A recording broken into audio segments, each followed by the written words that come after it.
Olá! Hoje a gente vai mergulhar na história de Joaquim de Barros, um padre e filantropo brasileiro do século XIX que se tornou uma verdadeira lenda em Porto Alegre. Mas, curiosamente, não pelo seu nome de batismo.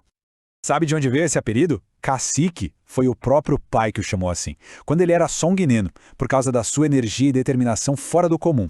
Esse nome, de certa forma, previu a liderança e a força que ele ia mostrar a vida toda.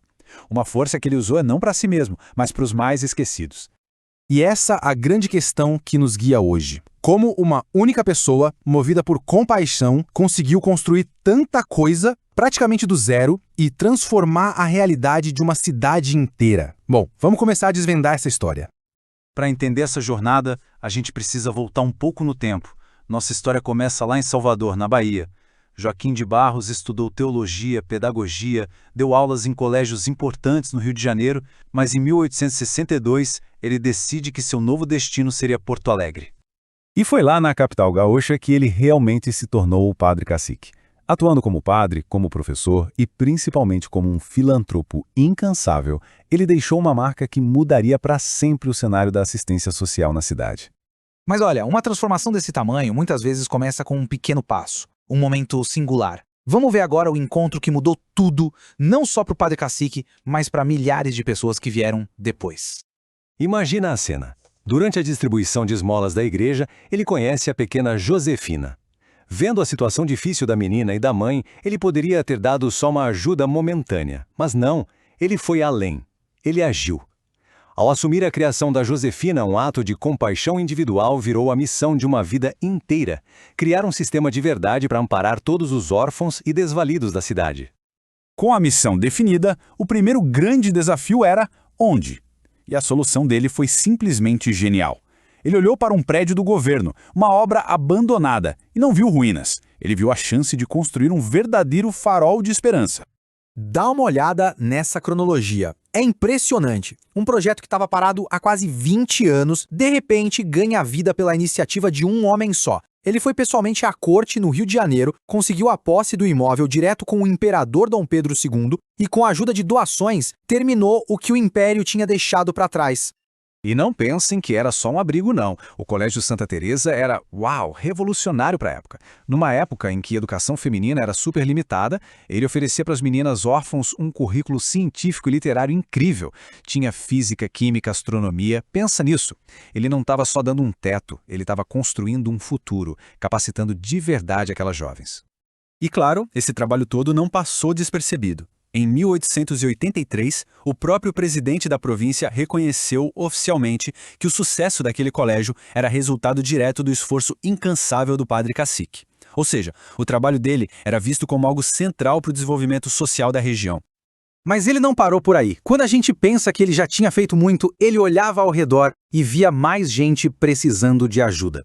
Depois de criar um refúgio para as meninas, sua atenção se voltou para os mendigos e indigentes da cidade. E o próximo projeto seria ainda maior. E de novo, a burocracia imperial no caminho. A obra do novo asilo foi simplesmente paralisada por uma ordem do governo. Mas aí entra em cena uma figura-chave, a princesa Isabel. Durante uma visita, ela ficou tão impressionada com o Colégio Santa Teresa que se tornou uma defensora da causa do padre cacique. Ela mesma intercedeu junto ao imperador para que a construção do asilo pudesse continuar. O legado do padre cacique vai muito além dos prédios que ele ergueu, sabe? Ele era um verdadeiro arquiteto social. A visão dele ia desde a formação de professores até a estabilidade econômica dos mais pobres. Ele sacou uma coisa fundamental. Não adianta construir escola se não tiver professor bom. Por isso, ele foi uma peça-chave na criação da Escola Normal da província e, não por acaso, se tornou o primeiro diretor, ajudando a formar gerações e gerações de educadores. E aqui, olha, a gente vê a visão econômica dele em ação. Ele não queria só dar o peixe, sabe? Ele queria que as pessoas tivessem a vara e a rede. Criar uma caixa de poupança para os pobres foi uma ideia revolucionária, focada em dar autonomia e segurança financeira para quem não tinha absolutamente nada. E será que deu certo? Bom, os números falam por si. Em apenas um ano, mais de 1.700 contas de poupança foram abertas. Isso mostra a necessidade que existia e, claro, a confiança enorme que as pessoas tinham nele. E isso se traduziu em dinheiro de verdade. Mais de 10 contos de réis poupados naquele ano. Uma pequena fortuna para a época, que significava segurança e o futuro para centenas de famílias que, talvez pela primeira vez, tinham a chance de guardar algum dinheiro.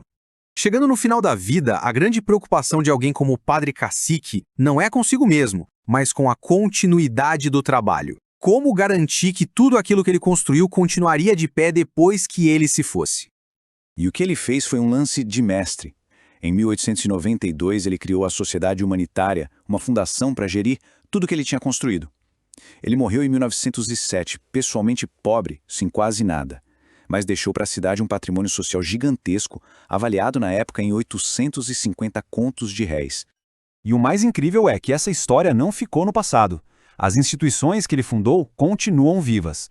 O antigo Colégio Santa Teresa hoje é um centro para jovens, um marco histórico, e o Asilo de Mendicidade, que hoje leva o nome dele, continua funcionando a todo vapor, cuidando de idosos. A obra dele está aí, presente até hoje. No fim das contas, a história do Padre Cacique nos deixa com essa reflexão. Ele mostra que a grande mudança social não depende só de governo ou de muito dinheiro, mas da energia, da visão e da compaixão incansável de uma pessoa.